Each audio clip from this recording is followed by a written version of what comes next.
बच्चों, आज हम हल करेंगे प्रश्नावली 1.1 का प्रश्न क्रमांक 3। प्रश्न क्या है, चलिए देखते हैं। किसी परेड में 616 सदस्यों वाली एक सेना की टुकड़ी को 32 सदस्यों वाले एक आर्मी बैंड के पीछे मार्च करना है। दोनों समूहों को समान संख्या वाले स्तंभों में मार्च करना है। उन स्तंभों की अधिकतम संख्या क्या है जिसमें वे मार्च कर सकते हैं।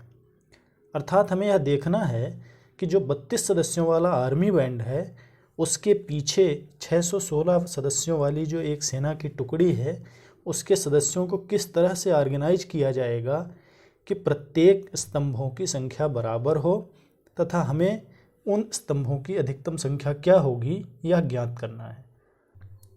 बच्चों, इसके लिए हमें दो दी हुई संख्याओं 32 और 616 दोनों संख्याओं का HCF ज्ञात करना है। जो HCF आएगा वही अधिकतम इन स्तंभों की संख्या होगी। तो चलिए इसको हल करते हैं। लिखते हैं स्तंभों की अधिकतम संख्या, स्तंभों की अधिकतम संख्या इक्वल टू क्या होगा, HCF ऑफ 6, 16 एंड 32। स्तंभों की अधिकतम संख्या बराबर HCF ऑफ 616 और 32। इन दोनों संख्याओं का HCF निकालेंगे, जो आएगा वही स्तंभों की संख्या होगी। लिख लेते हैं A बराबर है 616, B बराबर है 32। अब हमें पता है कि सबसे बड़ी संख्या में सबसे छोटी संख्या का भाग देते हैं तथा इसको लिखेंगे यूक्लिड विभाजन प्रमेयिका से। क्या होता है formula, A equal to BQ plus R। तब 616 बराबर क्या हो जाएगा, 32 का 616 में हम भाग देंगे। कितनी बार जाएगा, 19 बार। 32 गुणे 19 प्लस बचेगा 8।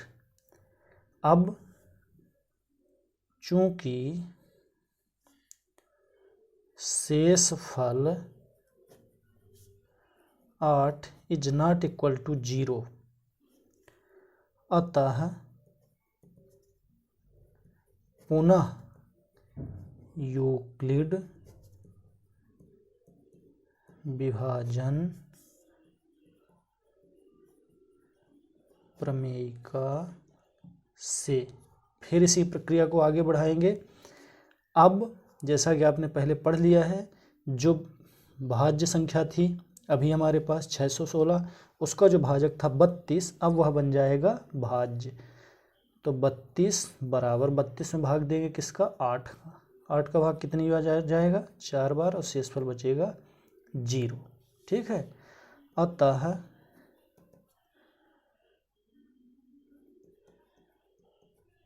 शेषफल बराबर 0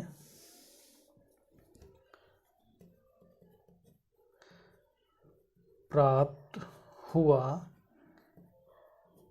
एवं भाजक है 8। ठीक है, HCF इक्वल टू 8 हो जाएगा। इसलिए स्तंभों की अधिकतम संख्या बराबर 8। ठीक है, चलिए एक बार इसको समझ लेते हैं। प्रश्न जो दिया हुआ है, किसी परेड में 616 सदस्यों वाली एक सेना की टुकड़ी को 32 सदस्यों वाले एक आर्मी बैंड के पीछे मार्च करना है। दोनों समूहों को समान संख्या वाले स्तंभों में मार्च करना है। उन स्तंभों की अधिकतम संख्या क्या है जिसमें वे मार्च कर सकते हैं। बच्चों, ऐसे प्रश्नों के लिए हमें दो दी हुई संख्याओं का HCF ज्ञात करना होता है। चूँकि हम इस प्रश्नावली में यूक्लिड विभाजन प्रमेयिका पढ़ रहे हैं, इसलिए हम इनको यूक्लिड विभाजन प्रमेयिका की सहायता से हल करेंगे। दो संख्याएं दी हुई हैं 616 और 32। दोनों को यूक्लिड विभाजन प्रमेयिका से हम देखेंगे। बड़ी संख्या को हम a मानते हैं 616, छोटी संख्या b होती है 32। ये है प्रमेय a equal to B Q plus R. इस रूप में इसे हम लिखेंगे 616 बराबर 32 गुणे 19 प्लस 8, 32 का 19 बार भाग जाएगा, शेषफल बचेगा 8। अब चूंकि शेषफल 0 नहीं हुआ है, अतः इस प्रक्रिया को फिर से हम आगे बढ़ाएंगे।